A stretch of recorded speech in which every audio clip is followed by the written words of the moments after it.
What's good, YouTube? So I wanted to quickly chat with you guys about getting prepared for the week. It is Sunday for me when you're seeing this video as the recording of this, and I just wanted to kind of tap in and let you guys know what kind of things I've learned about staying consistent throughout the week and making sure I'm getting all my tasks done. And also, I have the help of my coach and things like that, who's taught me like a lot of different things about like I said, staying consistent and making sure that the things that I really, really want, I can have a consistent and laser focused plan to get there. So, first things first, of course, make sure you like, share, subscribe. These things are helpful to the channel. And this is a channel that I specifically built for artists and musicians to help them navigate through music, fitness, and lifestyle. And basically, we're going to go through the rudimentary, elementary, very, very simple things that can help you throughout your career at any age, at any level, whatever point of your career you're in as a musician or artist. And so, as I said earlier, it's Sunday for me. And usually on Sundays, I get into either a meal prep or a planned menu for the week. And so I work in the private sector. I have a normal 9 to 5 job like you guys, right? And so, in order for me to get the most out of that, I have to work around that schedule and also plan my meals around that schedule and make sure I'm getting my workouts in, practicing my instrument, writing music, editing videos for you guys, and making new content and all these different things, right? But how do I get all that done and then make sure I'm not wasting time doing something that doesn't matter? Now, it took some time to figure it out for myself because when you don't have any data, you have to get data to know what to do with the data. And so that was one of the things we worked on. My coach and I was that we started to really, really, really track everything from my food, from my workouts, from mood. We got nutrients, all these different things. And then on my personal side, I had to track how much time that I needed to focus on my fitness alongside sleep, family, work, and then figure out how I can punch in the time that I needed for specific tasks with my music. So let's start with the first thing, and that's your priority list. Your priority list is going to be individual to you. And so it may change from person to person. So for me, my priority list is going to be health, family, music, or health, family, career. Let's say it that way. That way it can kind of relate to more people than musicians and artists, but it can be, for me, it's health, family, and career. And so if I'm not healthy, I can't be, the best I can be for the family. And if I can't be the best for my family, I won't really have anything for the career to benefit. Like nobody would benefit from the career if I didn't have a family and no health to get it done. That's my mindset around it. Some other people, they may have a different list or maybe have more added to the list. Maybe their list is shorter. Maybe they have one thing. Like they're just laser focused on one thing, right? And so once you figure it out for you, you got to now make a plan. And the way you make a plan is knowing what pieces on the chessboard you can move. So let's start with, for my list, we have health, right? Sleep is going to be a big factor because sleep plays a huge role in how our bodies function and getting all the benefits from the things we do throughout the day. Like if I go lift weights and my muscles are nice and, pumped or whatever, I need to sleep so that way they can restore themselves for the next day. And if I decide I'm just going to go to work and work all day, I need to sleep so I can get more energy for the next day and vice versa. And so if I understand that, then I know that there's going to be a block of time each day that's going to be dedicated to this task. Now, that principle right there, there's a block of time dedicated to each task, is going to be across the board for everything we talk about here. And so now that we know we have a certain amount of time needed for sleep, let's figure out how much we do actually get and then how much we're going to actually plan for. And so once you look at your day and you say, okay, I get up in the morning at whatever time it is. For me, it's 4 a.m. For other people, it may be 7 a.m., 9 a.m., whatever your day starts. You may have the late shift. You might get up at 9 p.m. And so once you figure out, okay, I get up at this time, I work from this time, I get home at that time, I need to go to bed at a certain time so that way I can get back up at this time in the beginning. And so once you understand that, now you can figure out how much time you actually have. So if I go to bed at, let's say, 9 to 4 a.m., 9, 10, 11, 12, 1, 2, 3, 4, that's like 7 hours, right? Just under 7 hours. And so I have 7 hours of sleep. And then let's say I can throw in a nap later that day for another hour. Now I have 8 hours in the entire day to function for sleep. The only problem with sleep and this specific task, sleep is a little bit unique for your schedule, is that the longer bout of sleep, the longer session of sleep, or the longer you can stay asleep, the more benefits you'll get, right? So if you have a 7 hour window, like I explained, if you can sleep for that entire seven, that's cool. But if you have to, if your schedule is this demanding and you really, really need to split it up, you don't want to really go less than 4 or 5 hours of sleep sessions, because at a certain point you're not really even resting, you're just kind of laying down and just relaxing. True sleep, true rest takes a little bit of time, and so this is the only unique thing on your schedule where you're going to want to dedicate an entire session or as much time as you can get. And so now that we know that we have 7 hours, let's say we do need to fit in a nap for 8 hours, we want to complete eight. So we'll pick the time we start in the morning. We get up out of bed. Now we have to figure out our first hour of the day. What do you do in the first hour of the day? Type it in the comments. Let me know. If the first thing in the morning you are like jumping in the shower, brushing your teeth, and, you know, planning your clothes and things like that, cool. Put that down in your schedule. If the first thing you're doing is hitting the snooze button and you're relaxing, for some people, this can be a form of meditation. You just kind of like woosah and gather yourself in the morning. Put that down in your schedule. The key thing is to be honest with yourself and not try to judge yourself for what naturally happens. Typically, we're going to find things as you do this that aren't as beneficial, but we enjoy doing it or we do it a lot. Once you're honest with yourself, then you can make the changes. So let's say you are a person that does decide to just, relax in bed when they get up in the morning. Once you make a plan for that, now you can figure out, okay, what do I need to do to either make this better or improve upon it, and then place that into your schedule, or work on doing what you don't like a lot less. So now that we got the first hour figured out, like, all right, I'm gonna get up in the morning, I'm gonna either have tea, or I'm gonna jump in the shower, or I'm gonna meditate, or I hit the snooze button. The next thing we need to figure out is what is the first task that needs to get done. Is the first task something like get ready for work? Is it, if you're a teacher, get your plan ready for the day? If you're a student, review the plan for the day. What really needs to happen for you to get started, to be productive for that specific day?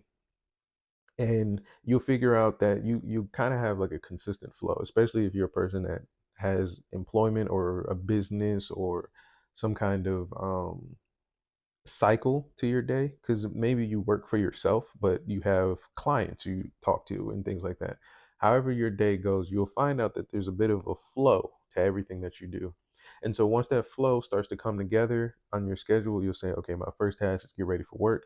And in my work shift, I usually have lunch around like 11, 12, 12:30. Okay, I put that in my schedule. I get off of work about 5, and then I'm on the road home. That's about a 20-30 minute commute. I get home about 5:30, 5:45.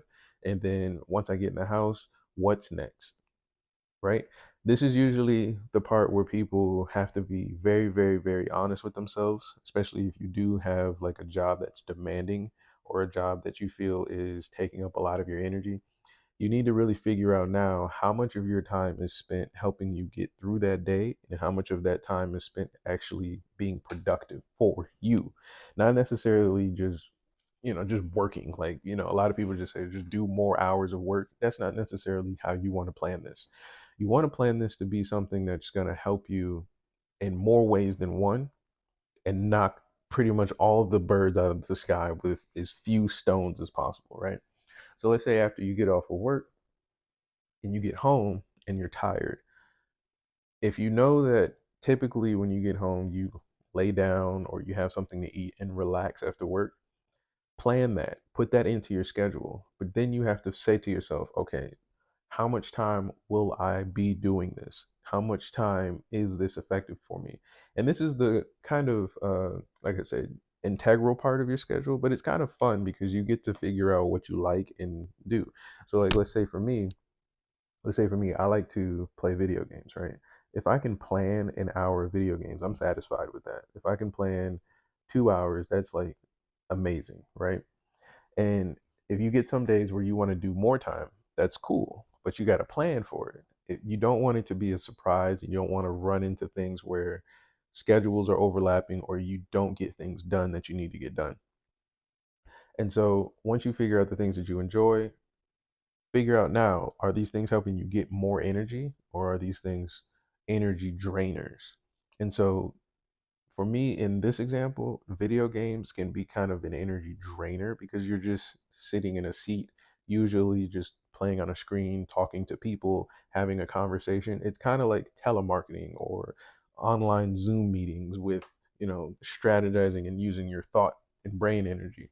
It's not necessarily restoration, it's not recovery, it's not relaxation in any way. I mean, there's some games that can be relaxing, but in my example, it wouldn't be that. It would be like, let's say, a game like NBA 2K or something like that, Madden. It'd be something where like there's a competition, Halo, Call of Duty, whatever, something like that. A lot of people do these activities, and there's usually a heightened sense of emotion there. Even if you're watching a heightened movie, horror movie, action movie, if you decide to watch your favorite TV show and it's a crime drama or if it's a reality TV show, it's not common for people to schedule things that they call relaxing that actually take very, very, very, very relaxing effects on their body. And so now that we know what we like and now we know what we enjoy to do, and we figured out whether or not it's actually restoration or if it's just something we enjoy, now we can plan for the later end of the day as we prepare for that big block of sleep that we're going to get at the end of the day after we're done doing what we like and need to do, right? And so when you thinking about sleep and you know you have to get a big block of sleep, the thing you're going to want to really put into your schedule is preparation for sleep. And this can be done in a few different ways. It can be very individual. Some people prefer to listen to music. Some people prefer to stretch before bed, maybe have a meal. Sometimes there's people who like to push as far as they can go without sleep until they get like as tired as possible and then try to go to sleep. The only issue with that is it can be kind of, I would say, dangerous as far as your health because you want to be able to have sleep in a sense that's willful, comfortable, low stress. You don't want your body to feel like it's actually in some kind of stressful environment when it's trying to relate its day to sleep.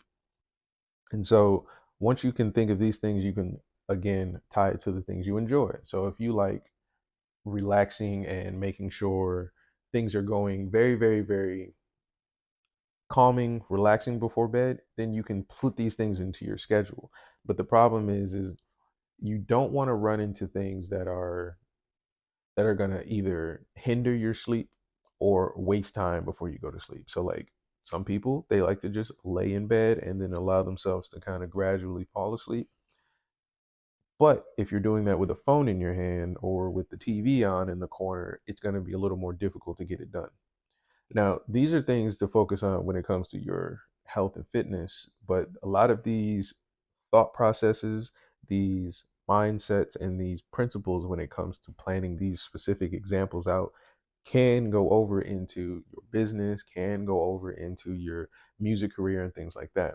You can be a parent who has to go grocery shopping after work, plan out how long it's going to take and how much money you're going to have to spend, and then figure out whether or not this shopping trip was beneficial depending on what you purchased, or whether or not it was more of a supplement to what you need to do, meaning like you may have just went out to buy little things around the kitchen and the kids just wanted pizza for dinner, right? You're not always going to eat out, and eating out is always more expensive than cooking at home, but it's something you planned to do, so you got it done, and it was a benefit because you got the results you wanted. And so when you apply these principles across the board with your schedule as an artist or as a musician or even as a normal person, you'll start to see how these things translate into just layering success upon each other.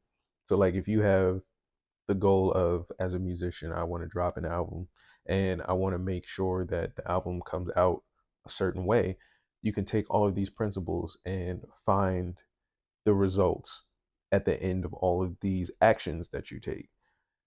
It's very, very easy to think about, but it's very, very difficult to be consistent in because life happens, A, and then B, if you're new to this, if you're new, like if you're young or if you just started thinking about like organizing your schedules and things like that, it can take a little bit of effort for you to say no to the things you enjoy and say yes to the things you need to do in order to get the results that you want.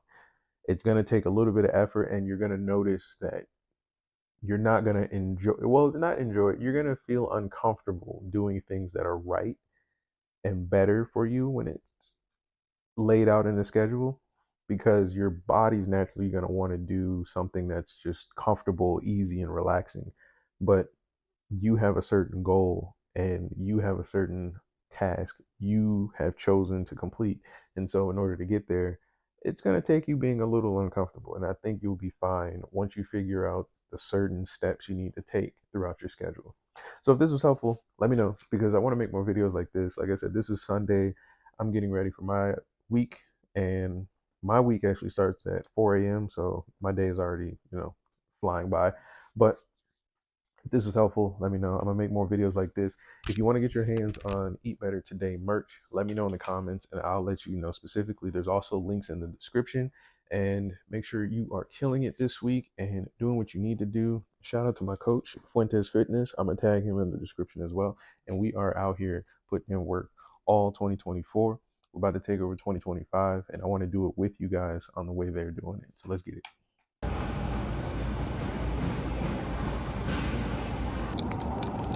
Never underestimate the power of pushing yourself beyond your limits. Most of the things you're going to try to accomplish are going to be beyond your grasp, beyond your beliefs, and they're going to be beyond the things that you can believe within yourself. If you can push yourself beyond that, you're closer than you think.